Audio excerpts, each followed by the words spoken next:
के लिए special class चलानी है, हम स्पेशल क्लास भी चला देंगे। अगर लगेगा कि कॉमन रेंज में आपसे मान लो प्रोग्राम एंड पॉलिसी के क्वेश्चन आप गलत कर रहे हो, करंट अफेयर्स आपका गलत हो रहा है, तो हम उस पर स्पेशल काम करेंगे, क्योंकि वही जो गलत हो रहा है वही आपको सिलेक्शन से बाहर करेगा।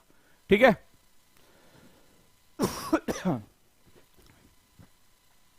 चलिए,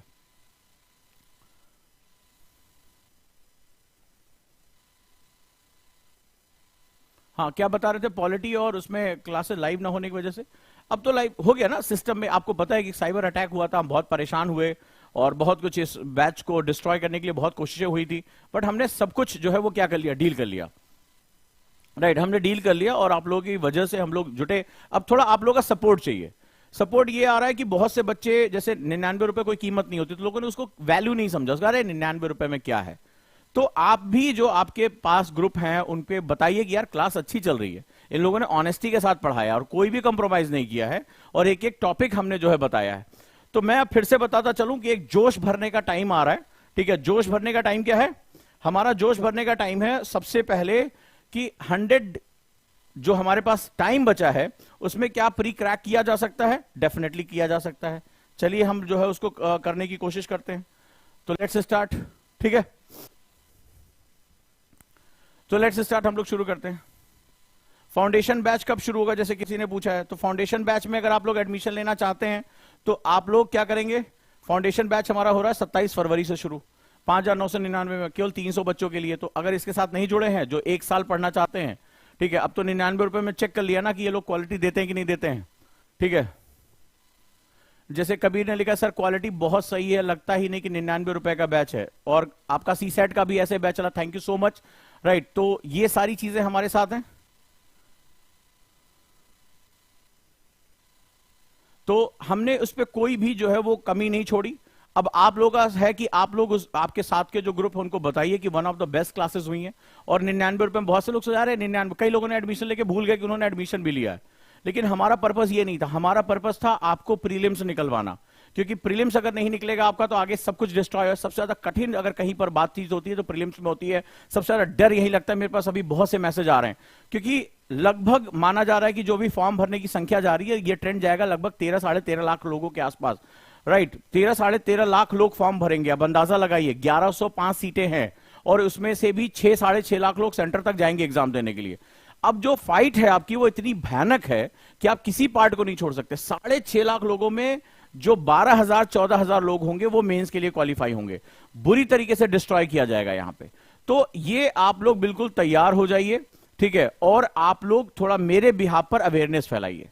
ठीक है, अवेयरनेस फैलाइए, सबको बताइए कि क्लास चल रही है, उजांग सर वापस आ गए हैं, अब आ जाओ क्लास करने के लिए। तो जो लोग नहीं जानते हैं भैया 99 रुपए का ये बैच है, 99 रुपए में तो कहते हैं पिज्जा भी नहीं आता, तो जुड़ जाओ इसके साथ। तो चलो अब हम क्या करते हैं आज, तो प्रहार के लिए सब लोग ओके, मुझे कल या परसों तक रिपोर्ट चाहिए कि सब लोग प्रहार के साथ जुड़ चुके हैं, ताकि मेरा जो फॉरवर्ड स्टडी मेथड के साथ अब रिवर्स स्टडी मेथड भी हम लेकर आ जाएं। ठीक है, एनसीईआरटी की क्लास कब से शुरू होगी, किसी ने पूछा है। तो एनसीईआरटी की क्लास 2 मार्च से शुरू हो रही है, 3,999 में, उसके साथ जुड़ जाना। ठीक है, एक और चीज है, एनरोलमेंट का बता दे रहा हूं। एक मेरा नया चैनल शुरू हुआ है, ओजांग सर लाइव। जो ये लाइव क्लासेस हैं उसमें क्या होता है, आपको कई बार यूट्यूब पे पता ही नहीं चलता कि कौन सी लाइव हो रही है, एडिटोरियल की कौन सी क्लास हो रही है, क्विज की कौन सी क्लास हो रही है, द हिंदू के जो है वो क्वेश्चन कौन करा रहा है। तो क्या करना है, दैट इज ओजांग सर लाइव का एक चैनल हमने बनाया है। ठीक है, मैं अपनी टीम से निवेदन करूंगा कि वहां पर आपको शेयर भी कर देंगे, और ओजांग सर लाइव का यूट्यूब चैनल सब्सक्राइब कर लो। 1,000 सब्सक्राइबर होने के बाद, अभी कल ही हमने लॉन्च किया इसको, ठीक है, इसको करने के बाद आपको मैं लाइव इसमें ले पाऊंगा। लेट्स स्टार्ट, शुरू करें। तो चलिए आज हमारा क्या टॉपिक है। तो हम लोग कौन से बैच में हैं, 99 रुपए के बैच में हैं। Let's start. और 99 रुपीज में जीएस में 100+ आवर्स की क्लासेस हैं। जो लोग अभी भी प्रीलिम्स को लेकर कॉन्फिडेंट नहीं है वो इसके साथ कॉन्फिडेंट हो जाएं। और क्वालिटी बहुत अच्छी चल रही, जैसा कि कमेंट्स आ रहे हैं, क्वालिटी बहुत अच्छी है। और अब इसके साथ जो, जैसे अभी किसी ने लिखा इंडिया में number 1 quality, thank you so much Nitesh Pandey, thank you so much. ठीक है, तो चलिए क्लास में हम लगते हैं। और इसके साथ क्या करना है, मेरे ख्याल से सीसैट में भी जो विजय सर है वो पूरी तरह से जस्टिस कर रहे होंगे। और अब हम लोग क्वेश्चन करके अपनी गलतियों को इरेज करेंगे, सिलेक्शन पक्का होगा। क्वांटिटी के साथ चलिए अब आगे बढ़ते हैं। तो आज हमारा लेक्चर क्या, पिछली बार हमने जो है वो प्रतिहार को किया। अब हम प्राचीन भारत में, अब प्राचीन भारत के इस सेक्शन में हम प्रवेश करते हैं कि भारत अपने स्वर्णिम युग में कैसे गया। आज की डेट में आप में से कितने लोग हैं जो ये सुनते होंगे कि भारत फिर से विश्व गुरु बन सकता है, स्वर्णिम युग में जा सकता है, भारत सोने की चिड़िया था? किसने किसने इसको सुना है? आज हम अपने लेक्चर में उसी दौर के बारे में बात करेंगे। और यूपीएससी ये प्रीलिम्स का जो कोर्स है वो कोर एरिया टच करता है। यूपीएससी हर चैप्टर से 6 से 7 डायमेंशन क्रिएट करता है। जैसे उस समय का सांस्कृतिक विन्यास यानी कल्चरल डाइवर्सिटी क्या थी, उस समय का आर्थिक क्या था, संगठन में क्या था। अगर आप प्रीलिम्स का क्वेश्चन देखोगे तो तुम पाओगे कि बार बार इन्हीं कैटेगरीज से क्वेश्चन लेकर आए गए। तो हमने जो नोट्स तैयार किए हैं इसमें वो इन्हीं कैटेगरीज के आसपास तैयार किए हैं। तो आपको क्या करना है, आपको इन्हीं कैटेगरीज को चेक करना है कि यहां से क्वेश्चन की बारंबारता यानी प्रोबेबिलिटीज बहुत ज्यादा होती हैं। तो आज हमारा जो है वो हिस्ट्री का अगला लेक्चर है और हिस्ट्री के इस लेक्चर में हम थोड़ा समझते हैं कि क्या चीज हमारे लिए, एंड दैट इज, एक बात कहूंगा, अगर आप में कुछ करने की इच्छा हो तो इस दुनिया में असंभव कुछ भी नहीं है। तो ठान लोग इस बार प्रीलिम्स निकालना है। सब लोग मुझे बताओ, यस सर, इस बार प्रीलिम्स निकालना है, चाहे दुनिया इधर से उधर हो जाए। आज का मेरा क्लास का पॉइंट क्या है, बहुत ध्यान से सुनो और पहले इसको इमेजिनेटिव हो जाओ। क्लास को क्या करना है, एक्टिव लर्निंग में लेके जाना है कि आज हम क्या सीखेंगे। और आज मैं इतिहास के उस हिस्से की बात कर रहा हूं जहां पर हमारी जो एक कहते हैं ना कि सांस्कृतिक विन्यास यानी जो हमारी कल्चरल एलिवेशन था वो सबसे पीक पर पहुंच गया था और इसी वजह से भारत को स्वर्णिम युग कहा जाता है, यानी ये हमारा गोल्डन एरा कहा गया। और भारत यानी आज जो है वो अपने अतीत की तरफ जब देखता है, when we see our past, तो हमें इसी को फेच करना होता है। क्या हम नहीं चाहते कि हम भारतीयों के सर पे छत हो? क्या हम नहीं चाहते कि हर जो है वो व्यवसाय हो? हमारे यहां भी लिटरेचर, आर्ट, खगोल विज्ञान, एस्ट्रोनॉमी, साइंस, ये सब बहुत टॉप पर हो? क्या हम नहीं चाहते हमारे हर घर में स्किल हो और हम पूरी दुनिया का व्यापार अपनी तरफ खींच लें?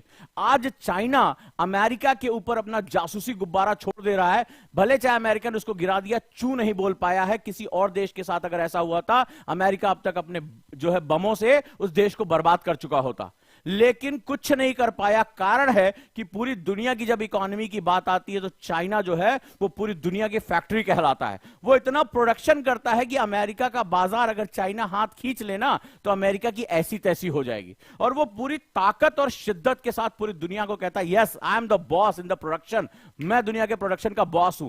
लेकिन आप अतीत की बात करोगे तो एक समय ऐसा था कि पूरी दुनिया का प्रोडक्शन का बॉस भारत था और इसीलिए भारत को सोने की चिड़िया कहा जाता था। ये वो समय था जब टॉलमी ने कहा था भारत बहुत दुष्ट देश है, हमारे देश का सारा सोना चांदी, रोम साम्राज्य का सारा सोना चांदी भारत की तरफ बहता चला जाता है। मतलब हम खींच लिया करते थे अपने प्रोडक्शन के दम पे। हमने कभी इतिहास में युद्ध नहीं किए, हमने कभी साम्राज्यवाद को बढ़ावा नहीं दिया, लेकिन हमारी आर्थिक ताकत बहुत प्रभावशाली थी। और अगर आज भारत अपने इस सांस्कृतिक और आर्थिक गिरावट के दौर पे है तो भारत इस काल को देखता है, तो उस काल का नाम क्या है ये जानना बड़ा जरूरी है, राइट? तो चलिए आज हम लोग जो है बात करते हैं और मजा आता है, ठीक है?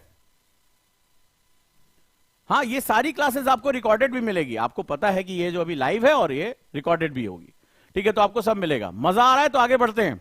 तो आज हम क्या सीखेंगे, प्री के जो इंपॉर्टेंट पॉइंट्स हैं। किसी चैप्टर से प्री में क्वेश्चन कहां आते हैं। अब हमें जो है वो बहुत कम टाइम में प्रीलिम्स को पूरा करना है और साथ ही साथ हमें क्वेश्चन लगाने हैं और हमें क्वालिफाई कर जाना है। 13 लाख लोग फॉर्म भर रहे हैं, 6 लाख कम से कम पहुंचेंगे सेंटर पे और हमें इसमें अपनी सीट छीननी है। तो हमें क्या अपना दिमाग लगाना पड़ेगा। कौन कौन सा? सबसे बड़ी बात, आज हम बात करेंगे गुप्त काल के बारे में। ये वो काल है जो भारत का स्वर्णिम दौर यानी गोल्डन एरा कहलाया, ठीक है? गुप्त काल के उदय कारण यानी reason for the rise of the Gupta period. कोई साम्राज्य उदय कैसे होता है, तो वो क्या पॉलिटिकल रीजन थे, उसके कौन कौन से प्रमुख शासक हैं। क्वेश्चन मैंने देखो अभी क्विज कराया था तो यहां क्वेश्चन पूछा था तुमसे। सबसे बड़ी बात है कि जब कोई साम्राज्य इतना ताकतवर होता तभी हो पाता जब उसका प्रशासन यानी एडमिनिस्ट्रेशन बहुत अच्छा हो। क्योंकि एडमिनिस्ट्रेशन क्या करता है, रिसोर्स को डिस्ट्रीब्यूट करने का काम करता है।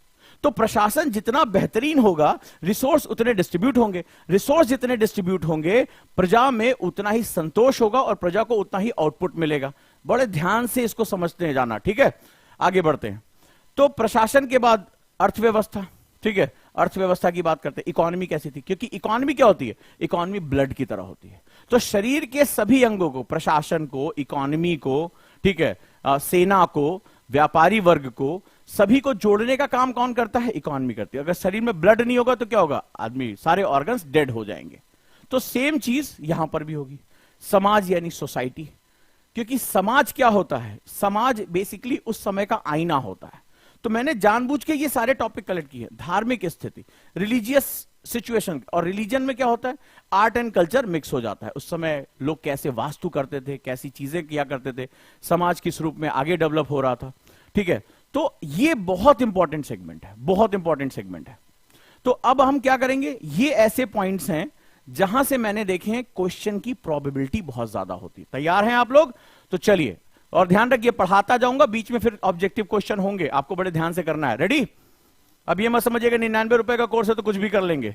99 रुपीज में भी आईएएस प्रीलिम्स इतनी शिद्दत से पढ़ाया जा सकता है जो शायद 10,000 रुपए के कोर्स में भी ना हो। चलिए, और अभी लोग जो नहीं तैयार हुए हैं वो जुड़ जाएं। 99 रुपए में भी अगर सोच रहे हैं तो बस वैलेंटाइन डे पे इस बार बाबू सोना को बोल देना